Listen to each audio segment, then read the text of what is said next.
आ रहा है कि अब बीजेपी बड़ा भाई हो जाएगी। अब तो अलायंस में बिग ब्रदर तो बीजेपी होगी, तो फिर जूनियर ब्रदर का सीएम कैसे? ये प्रेम कुमार जिनको आप सुन रहे हैं, ये बिहार में कृषि मंत्री हैं।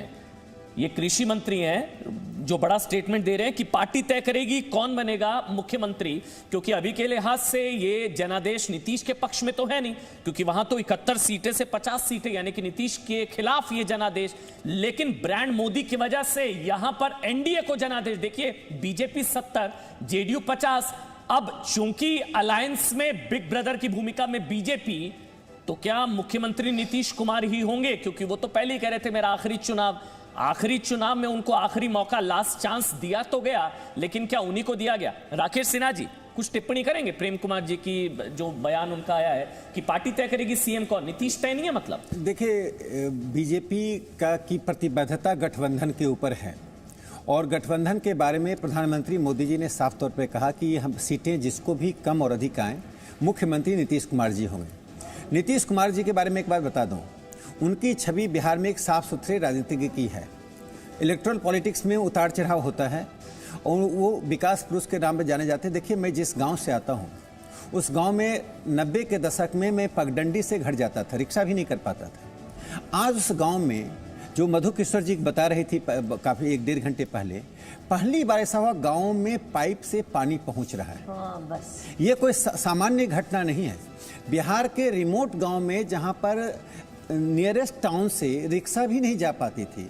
एक और बता, एक दलित बस्ती है, उस दलित बस्ती में नक्सलियों का भी प्रभाव था। उस दलित बस्ती में सर लेकिन नाराजगी तो थी ना नीतीश के खिलाफ। देखिए, मतलब अगर चेहरा नीतीश ना होते तो क्या ये नतीजे होते या कुछ और? देखिए, एक बात तो मैं साफ कहूंगा, ये तो आप मानेंगे ना? नहीं, आपकी अमन जी, मैं भाव समझ रहा हूं। भारतीय जनता पार्टी के सामने एक जो मैं कहा ऐतिहासिक चुनौती है कि सभी प्रांतों में हमारी सरकार अपने बलबूते पर बनी, हमारा मुख्यमंत्री बना।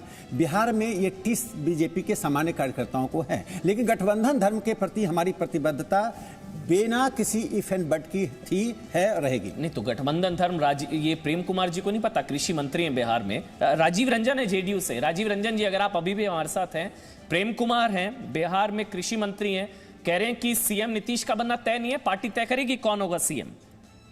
नहीं, ऐसा उन्होंने नहीं कहा कि नीतीश कुमार जी का बनना तय नहीं है।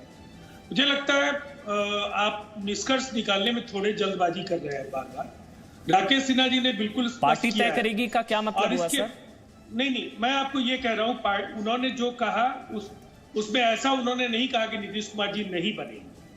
और इसके पहले अमित शाह जी का बयान आ चुका है, और उसमें आपके सवाल का जवाब था। जब ये पूछा गया कि सीटें अगर कम होंगी जेडीयू की तब क्या होगा, उन्होंने कहा दोनों ही परिस्थिति में नीतीश कुमार जी बिहार के मुख्यमंत्री हैं। और मैं एक बात आपको बता देना चाहता हूं, देखिए, प्रधानमंत्री जी और नीतीश कुमार जी बिहार की राजनीति में 15 वर्षों लेकिन एक सवाल मैं अगर आपसे पूछ सकूं, अगर आपकी इजाजत हो, एक सवाल ये तो कम से कम अब आप मानेंगे कि अब एनडीए अलायंस में आप बिग ब्रदर नहीं रहे हैं। मैं आपको दूसरी बात कहना चाहता हूं, इस अलायंस की जरूरत दोनों ही दलों को है। देश के कई राज्यों में हाल के दिनों में चुनाव हुए, हाल के वर्षों में, और भारतीय जनता पार्टी केंद्र का करिश्मा हर जगह नहीं दोहरा पाई है।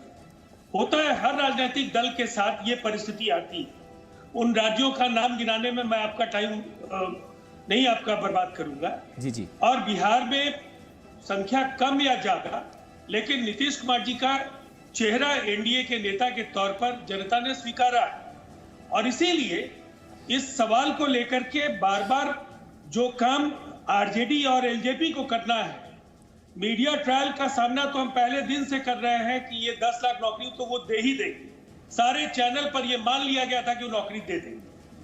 आपके पैनल में बैठने वाले अर्थशास्त्री भी बाजाबता डंके के चोट पर वो फॉर्मूला भी बताते थे कि कैसे हो जाए। और मैं आज भी कहता हूं कि ऐसे तमाम वायदों को इलेक्शन कमीशन को ऑडिट करना चाहिए 5 वर्षों। नहीं राजीव जी, बस मेरा इसलिए जो कोरोना में 2000 बस भेज देंगे, 200 ट्रेन भेज देंगे। राजीव जी, जो आपने बात कही बिल्कुल ठीक कही। वो 10 लाख नौकरियों का वादा भी व्यवहारिक नहीं था। पहली कैबिनेट मीटिंग में उस पर भी सवाल उठाए गए थे। लेकिन बस जो प्रेम कुमार जी जो कि कृषि मंत्री, उन्होंने कहा कि पार्टी तय करेगी कौन होगा सीएम। ये थोड़ा संशय हुआ। मतलब मोदी जी नहीं, फैसला हो चुका है। फैसला हो चुका होता तो वो ये नहीं कहते पार्टी तय करेगी। अरे ठीक है, संजीव साहे आरजेडी से हैं। आ रहा हूं, एक मिनट मधु जी, आ रहा हूं। संजीव साहे आरजेडी से हैं, संजीव जी, वो लोग बाल बाल बच गए, आप लोग रह गए, 105 पर अटक गए। जी अमन जी नमस्कार। अभी बाल बाल बचने और रहने की बात नहीं है। अभी जो मैं देख रहा हूं कि मात्र 10 से 12% की काउंटिंग हुई है और उतने ही परसेंट में करीबन 10% सीट से इनका इजाफा दिखाया जा रहा है। लड़ाई डेफिनेटली है, लेकिन मैं इस बात को दावे से कह सकता हूं कि ये जो रुझान और जो रिजल्ट है ये एक एथलेटिक्स में एक रिले रेस होता है जिसमें 4 लोग दौड़ते हैं। तो ये अभी पहला राउंड दौड़ रहा है। मैं दावे के साथ कह सकता हूं कि फाइनल राउंड में हम डेफिनेटली आगे निकलेंगे, क्योंकि ग्राउंड रियलिटी पे जो हम लोगों ने देखा है उससे हमें पूर्ण रूप से विश्वास है। अभी तो मैं उतना ज्यादा नहीं कह सकता, लेकिन अंदर से मैं पूरी तरह से, और इनको मैं कहना चाहता हूं कि पिछले बार भी ये लोग मिठाई बांटे थे, एनडीए ने मिठाई बांटा था, इस बार भी वो गलती कर रहे हैं और हमारी नेता और हम लोग संयम से बैठे हैं, लेकिन आखिरी